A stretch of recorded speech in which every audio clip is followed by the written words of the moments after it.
Let's bring in Trento County, Arizona Sheriff Mark Lamb. Sheriff Lamb, great to see you as always. Does the weakness of the Biden administration on the border lead this cartel to not only kill these Americans, but then simply write a letter saying we're sorry and think that they can get away with it? Yeah, the weakness of these policies has created strength for the cartels. That's why they feel like they can get away with all the things that they do, which is not only killing Americans, but they are enslaving people, killing American children with fentanyl and American civilians. I mean, they just feel emboldened, and now they just figure they can write a note and say we're sorry and it's going to go away. I don't think so. So imagine, put yourself in the shoes of these parents. We just heard that one parent talk about seeing his son be kidnapped. I couldn't imagine before his death. And to have a letter written, to Todd's point, how should our government respond to this? Well, look, I've lost a child recently, and it wasn't in this tragic of a circumstance, and so my heart goes out to them. I feel for them, prayers for them. But our government needs to react swiftly and strongly. We cannot let this kind of behavior go unchecked, or it's going to just continue to cause problems. It's going to cost more American lives. Let's not forget the 107,000 American lives that were poisoned last year. Those lives matter as well.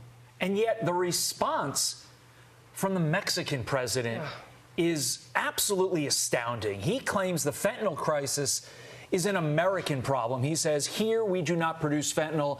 We do not have consumption of fentanyl. Why don't the United States take care of their problem of social decay? Again, these comments coming on the heels of this horrific killing of these Americans.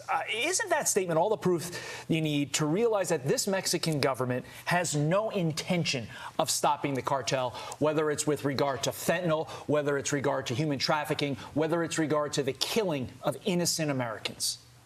Yeah, you're exactly right, Todd. That is exactly what they're saying. They don't care about American lives. They don't care that the fentanyl poisoning that's coming from Mexico is killing American lives every day. It doesn't matter to them. And it won't start mattering to them until they're impacted by it. The Mexican government, they're more or less taking the side of the cartel. How concerning should that be to all Americans? Well, it should be very concerning. Look, we see this on a daily basis. We see the violence that the cartels bring along. We see what they do to the people that they're trafficking into America, how they enslave them in the sex trade, how they treat these people, how they leave them for dead in the deserts. We see the American families. We have to help pick up those pieces of those families who lose loved ones to fentanyl poisonings. These are what we have to deal with every day. And we've got to do a better job as Americans. Our government's got to do a better job of helping us secure our border so we can start to deal with these issues. There were really two parts to the astounding statement by Manuel Lopez Obrador. The first was what we just discussed. The second, him saying absolutely no way should Americans send troops into the country of Mexico to basically protect American interests. CBP, though, Mark, has seized more than 21 million fentanyl tablets in the Nogales port of entry over the past 5 months, more than they did the entire previous year. So in Obrador, out and out lies that fentanyl is not being produced in Mexico, and then rebukes those who support military action against the cartels in Mexico.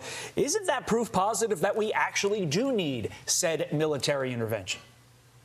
Well, I think we do as well. Look, I don't think Afghanistan or Iraq necessarily wanted us there either, but we went over there. We got this right at our doorstep. This is right in our backyard. It's killing Americans to the tune of way more than what the terrorists in Middle East ever did to us. And yet our government is doing nothing about it. And I talk to Americans every day who are frustrated, who feel left behind. And every day we're having to deal with more and more American deaths at the hands of fentanyl and more slavery going on in this country because of the cartels. Congressman Dan Crenshaw made a very interesting point on Fox and Friends yesterday. He was not in favor of sending, actually labeling the cartel as terrorists because it would increase our immigration issue that we have here. So that was the first time that I'd heard that. But when you hear people talk about it, we've had a woman on yesterday who lives 50 miles from where this happened in Brownsville, Texas, and they're all for sending the U.S. military to the border. I mean, do you think that would make any difference, just having, not necessarily declaring them terrorist organizations, but just having that military presence there? I mean, would that be a deterrent enough? Absolutely. Everybody that works for the Border Patrol, for the Border Patrol, for the most part, they're being forward deployed like babysitters because you have 6,000, 7,000 people coming in a day. So we just don't have the strength that we need along the border, and they know that. They know there's just one hole after another along that porous border that they can push their product through, which is humans and drugs. So yes, having a stronger presence, whether it's the military, more Border Patrol agents, more local law enforcement, a stronger presence would absolutely decrease this traffic we're seeing. And when you talk to our military and special ops guys, they're ready to go. They're ready to go do that. Want to get your quick thoughts on this. American Red Cross packets are showing migrants where and how to illegally cross the border. Your reaction, Mark? Well, I don't like to see it. Basically, there was one part in there where they tell the women to bring contraceptives. They didn't tell asthmatic to bring their inhalers. They didn't tell diabetics to bring their diabetes medicine, but they did tell the women to bring contraceptives because they know that women are being raped. 8 to 10 women are being raped. And this is troublesome that instead of, look, I lived in Florida, and you drive around and there's little ponds of water and it says alligators, do not swim. What we should be saying, what the Red Cross should be saying is, these are the dangers, do not cross. But yet again, this is just another example of the corruption that exists, not just in our country, other countries.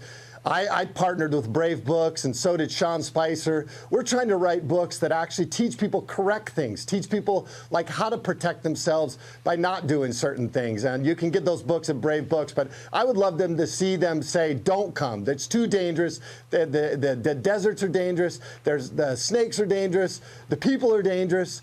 And that's how we're going to stop this. And we can't keep making it easy for them and telling them how to do it. Sheriff Mark Lamb, thank you as always. Appreciate it. Thank you so much. A New York